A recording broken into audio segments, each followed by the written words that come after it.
G'day.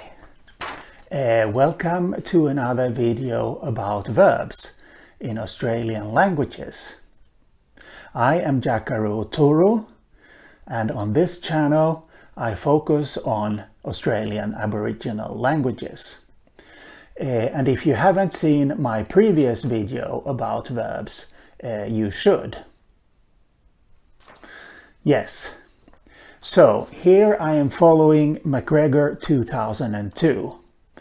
McGregor, that would be Bill McGregor, originally from Queensland, but he's the professor of linguistics at the University of Aarhus in Denmark. He has been reading descriptions about the verbs of Australian Aboriginal languages, looking for signs of verb classification.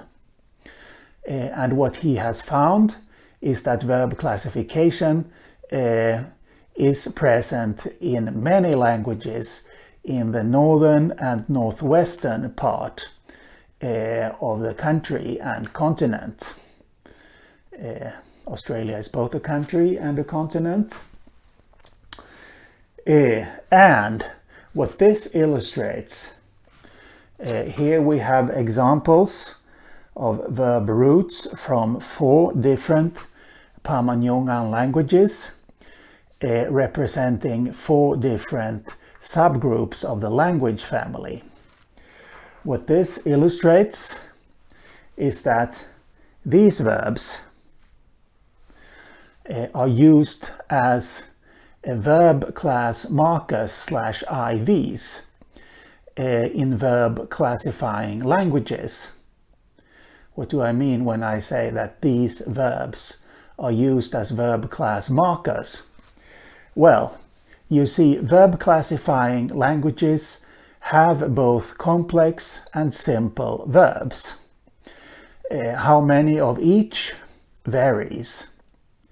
But anyway, in most verb classifying languages, there are simple verbs with these senses. And these simple verbs do double duty.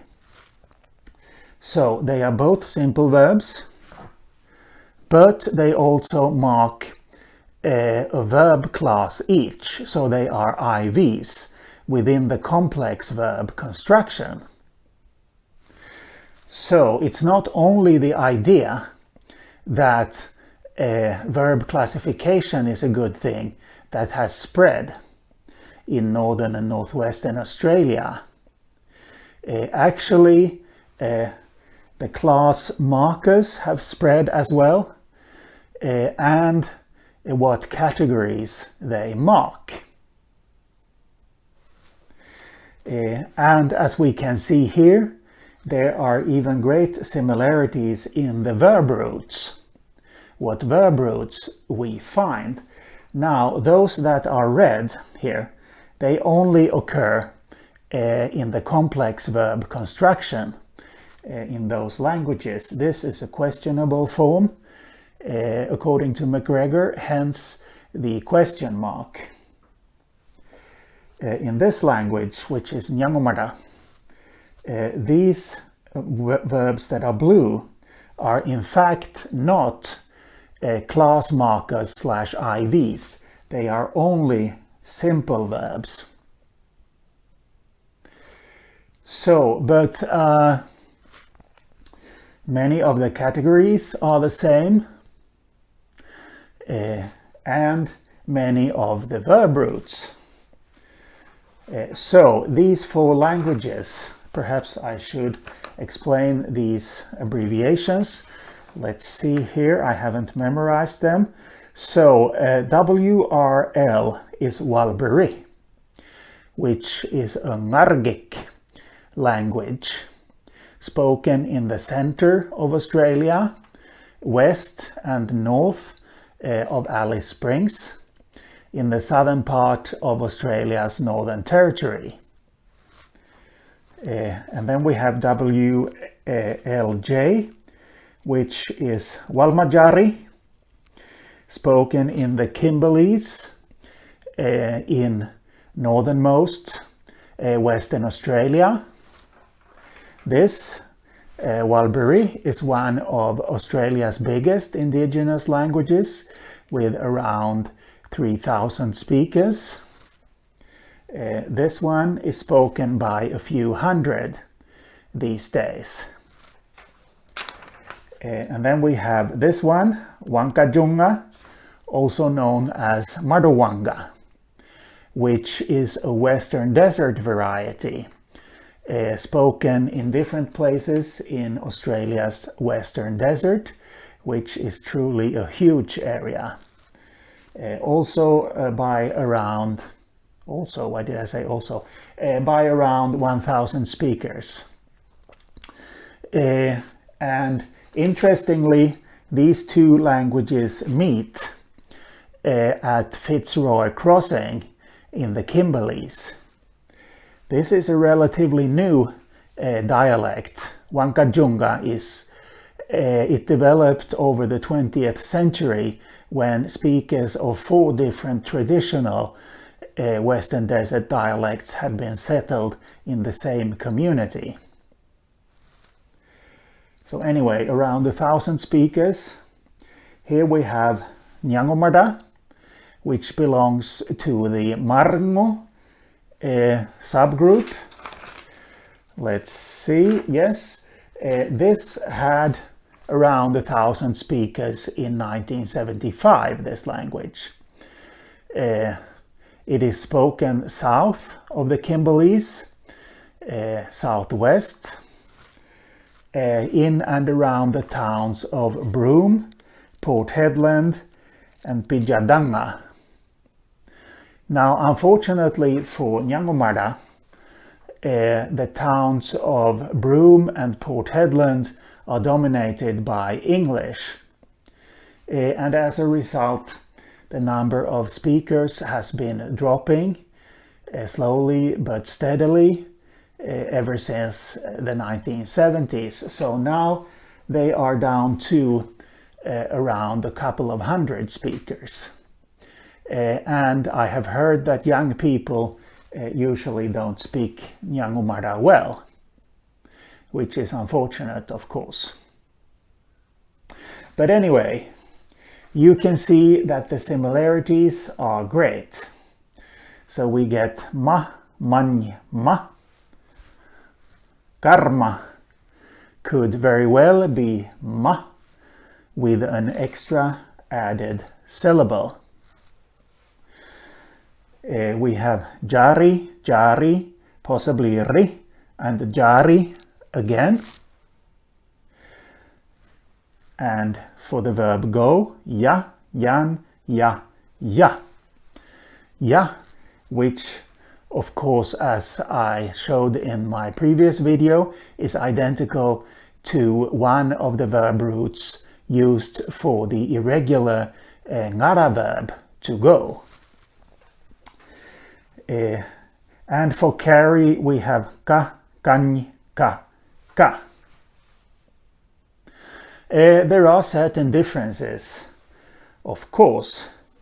For the verb fall, we find the root wandi in 2 of these languages, and in the other 2 roots that are very similar to each other, punga and pung. And there are also instances where all languages are different here. Let's see here, where do we have an example? Here is one. For put, yira, kar, chu, and wiri.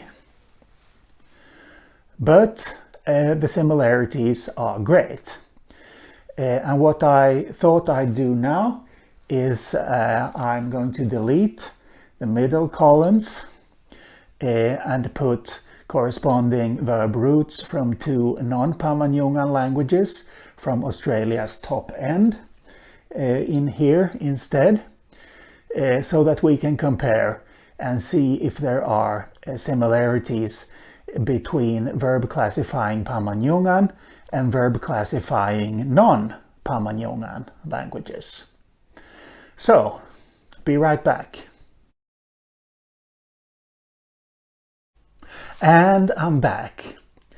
And now we have two non-Pama-Nyungan languages in the middle. So my is Mangarai, a language classified as belonging to the Gunjwingwan language family of the Northern Territory. I'm not sure if that's how the name of the family is supposed to be pronounced, Gunjwingwan, but let's say it is. That's my best guess. Mangarai has almost died out. There are two speakers left, but actually they are attempting language revitalization in the Jilgmingan community 146 kilometers southeast of Catherine in the Northern Territory. And this is Kidja.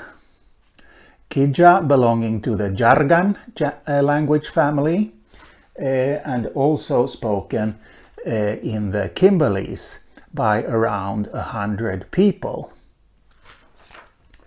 In these two languages, the IVs all seem to be suffixes. And in Kidja, it so happens that you get different IV stems in different tenses. And these are the past tense ones, where we have a red X and UV within parentheses. That means that there is no simple verb in this language with this meaning. Instead, this is expressed by an uninflecting verb. So this is the case here, here, here, and here.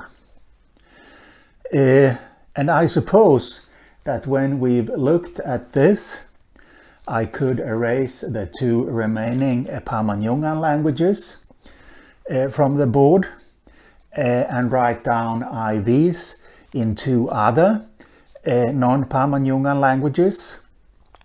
Non-Pama-Nyungan languages from two other families, but I don't think I will. The fact of the matter is that the IV roots or stems vary much more between different non-Pama-Nyungan families than they do between languages in different Pama-Nyungan subgroups. I suppose that is to be expected. Nevertheless, one point I want to make here, and one point McGregor is also making, is that not only has the idea spread that verb classification is a good thing, and not only have the different categories spread, and the category markers, the simple verbs used to mark the different categories. Also, in some cases, we see the same or similar roots for IVs in non-related languages. So here, for example, we have ma, and man. Similarly down here for catch and get, we have ma, mi, and manj. And I'm sure you can see that Nien and Nina are very close to each other. And also in two cases here, I think that what we have are different transcription conventions. So I am personally sure that ka here is pronounced the same way as this and this. The same thing goes for bu, which we have here, and the pu we had in one of these columns earlier. So if those two languages were still up on the board, we would have this bu, we would have one pu, and one similar pung. So yes, the similarities are striking, but as I said, we get bigger differences between different non-Pama-Nyungan language families when it comes to the shapes of certain roots and stems, IV roots and stems. Yes, this will be all for today, but there is more to say. So I will be back soon. See you later.